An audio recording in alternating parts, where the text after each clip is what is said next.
Hello দর্শক। ছোটবেলায় আপনি হয়তো জিন ভূত পেতনির মতো অনেক দেশি ভূতের গল্প শুনেছেন। তবে আজকে আমি বলবো আমেরিকার মরুভূমিতে বের হওয়া দ্য রেড গোস্ট বা লাল ভূত নামে একটা ভূতের গল্প। এই ভূতটা এতটাই ভয়ঙ্কর ছিল যে মানুষ দিনের বেলাতেও মরুভূমির আশেপাশে যেতে ভয় পেত। এবং প্রায় 10 বছর পর একজন সাহসী কৃষক এই ভূতকে গুলি করে মেরেছিল।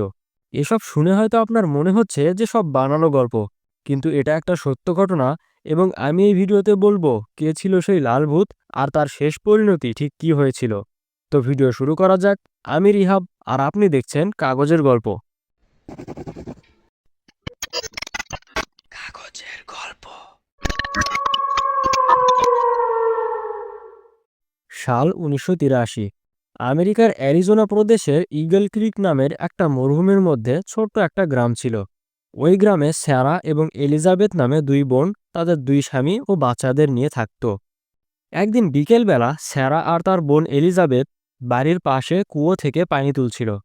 তাদের স্বামীরা পাশের নদীতে মাছ ধরতে আর পশু চড়াতে গিয়েছিল। পানি তুলতে তুলতে হঠাৎ স্যারা লক্ষ্য করে তাদের বাড়ির পোষা কুকুরটা বালির একটা ঢিবির দিকে তাকিয়ে ঘেউ ঘেউ করছে। কিন্তু স্যারা প্রথমে বালির ঢিবির দিকে তাকিয়ে কিছু দেখতে পায় না। চারিদিকে মরুভূমি আর ছোট ছোট ঝোপঝাড়। একটু পরে কুকুরটা আবার ঘেউ ঘেউ করতে শুরু করে। এবার স্যারা লক্ষ্য করে যে বালির ঢিবির উপর থেকে লাল রঙের কি যেন একটা নেমে আসছে। একটু ভালো করে লক্ষ্য করতেই ভয়ে তার শরীর ঠান্ডা হয়ে যায়। ওই লাল জিনিসটা একটা ঘোড়ার মতো দেখতে প্রাণী, তবে ঠিক ঘোড়া নয়। প্রাণীটার গলা জিরাফের মতো লম্বা আর অনেক লম্বা লম্বা চারটা পা। তার থেকেও যেটা বেশি ভয়ঙ্কর সেটা হলো ওই প্রাণীর পিঠের উপর একটা মানুষ বসে আছে। মানুষটার হাত পা সরু লাঠির মতো এবং তার চোখ দুটোর জায়গায় দুইটা বড় বড় গর্ত। আর সে স্যারার দিকে তাকিয়ে এমনভাবে হাসছে যে দেখে মনে হচ্ছে তার গাল দুটো দুই পাশে চেরা এবং মুখের সবগুলো দাঁত দেখা যাচ্ছে। স্যারা খ্রিস্টান ধর্মে বিশ্বাস করত, তাই সে মনে করে যে এটা হলো শয়তান এবং সে স্যারাকে নিতে আসছে। স্যারা ভয়ে প্রচণ্ড জোরে একটা চিৎকার দেয়। তারপর দৌড়ে গিয়ে ঘরের ভেতর ঢুকে দরজা বন্ধ করে দেয়। এরপর সারা ঘরের মধ্যে তার দুইটা বাচ্চাকে ধরে জোরে জোরে কান্নাকাটি করতে থাকে। বাইরে থেকে খুব জোরে একটা চিৎকারের আওয়াজ আসে। সারা বুঝতে পারে এটা তার বোন এলিজাবেথ চিৎকার করছে। শয়তান মনে হয় এলিজাবেথকে ধরে ফেলেছে এবং সে বাইরে গেলে তাকেও ধরে ফেলবে। তাই সারা ঘরের মধ্যেই চুপচাপ লুকিয়ে থাকে। প্রায় 1 ঘন্টা পর দরজায় কেউ এসে নক করে। বাহির থেকে স্যারা ও তার বোনের স্বামীরা স্যারাকে ডাকছে। স্যারা দৌড়ে গিয়ে দরজা খুলে দেয়। স্বামীরা স্যারাকে জিজ্ঞেস করে, কি হয়েছে, তুমি কাঁদছো কেন, আর এলিজাবেথ কোথায়? স্যারা তাদেরকে বলে যে শয়তান ঘোড়ায় চড়ে এসে এলিজাবেথকে নিয়ে গেছে। এটা শুনে পুরুষ দুইজন মনে করে এই মহিলার মনে হয় মাথা খারাপ হয়ে গেছে। কিন্তু তবুও তারা এলিজাবেথকে খুঁজতে চলে যায়। খুঁজতে খুঁজতে তারা একটা ঝর্ণার পাশে এসে পৌঁছায়। ঝর্ণার কিনারায় এলিজাবেথের রক্তাক্ত লাশটা পড়ে আছে। লাশটা দেখে মনে হচ্ছে কোনো কিছু তাকে পা দিয়ে পিষে মেরেছে। স্যারার স্বামী দ্রুত গিয়ে স্থানীয় দারোগাকে ডেকে আনে। দারোগা এসে ইনভেস্টিগেট করে লাশের পাশে বড় বড় খুরের দাগ খুঁজে পায়। তবে এগুলো কোনো ঘোড়ার খুরের দাগ নয়। পায়ের ছাপগুলো অনেক বড় বড়। দেখে মনে হচ্ছে এটা অনেক বড় কোনো প্রাণী, কিন্তু এটা কি প্রাণী তা কেউ বলতে পারে না। তো এই ঘটনার পর ধীরে ধীরে এই লাল ভূতের কথাটা চারিদিকে ছড়িয়ে পড়ে। তবে প্রথম প্রথম কেউ এটা বিশ্বাস করছিল না, কিন্তু প্রায় 1 বছর পর আবার লাল ভূত দেখা দিতে শুরু করে।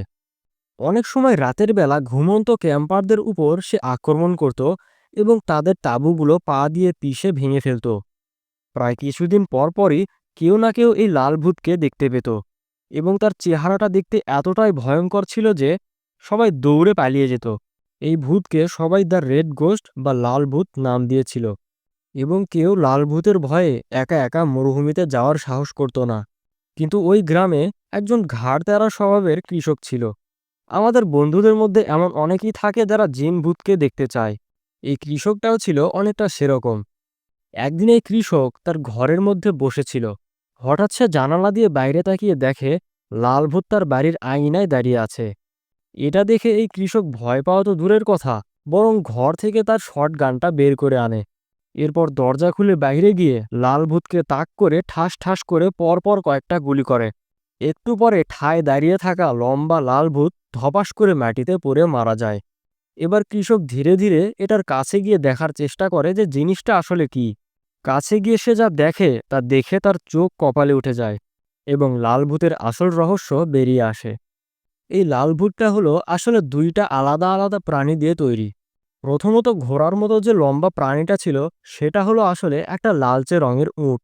আর তার পিঠে যে বসেছিল সেটা হচ্ছে একটা মরা মানুষের পচা গলা লাশ। আসলে 1880-র দশকে আমেরিকার গ্রামের লোকেরা উট চিনত না, কারণ তারা কখনোই উট দেখেনি। মনে করুন 1880 সালে যদি বাংলাদেশে একটা অস্ট্রেলিয়ান ক্যাঙ্গারু নিয়ে আসা হতো, তাহলে আমাদের গ্রামের মানুষরা এটাকে দেখে খুবই ভয় পেত। ঠিক তেমনি ওই সময় আমেরিকার গ্রামের মানুষজন উট চিনত না, তাই এই প্রাণীটাকে দেখে তারা প্রচণ্ড ভয় পেয়ে গিয়েছিল। এটা যে উট ছিল তা বুঝলাম, কিন্তু উটের পিঠে মরা মানুষের লাশ কোথা থেকে এলো? আসলে ধারণা করা হয় 1880-র দশকে আরব দেশ থেকে কোনো এক বণিক জাহাজে করে উট নিয়ে আমেরিকায় এসেছিল। কিন্তু কোনো কারণে সে অ্যারিজোনার মরুভূমিতে আসার পর উটের পিঠে থাকা অবস্থাতেই মারা যায়।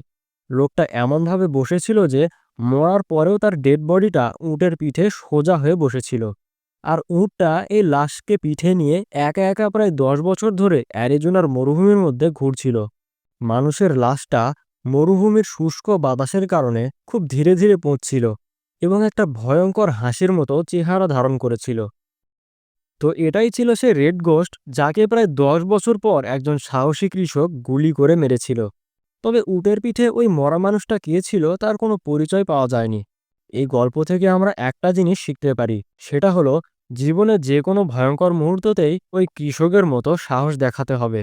তাহলে দেখবেন যে জিনিসটাকে আপনি এত বেশি ভয় পাচ্ছিলেন সেটা খুবই তুচ্ছ একটা জিনিস। দর্শক, গল্পটা ভালো লাগলে লাইক দিতে ভুলবেন না। আর এমন অদ্ভুত সত্য ঘটনা আরও শুনতে চাইলে সাবস্ক্রাইব করে কাগজের গল্পের সাথেই থাকুন। দেখা হবে নতুন একটা ভিডিওতে।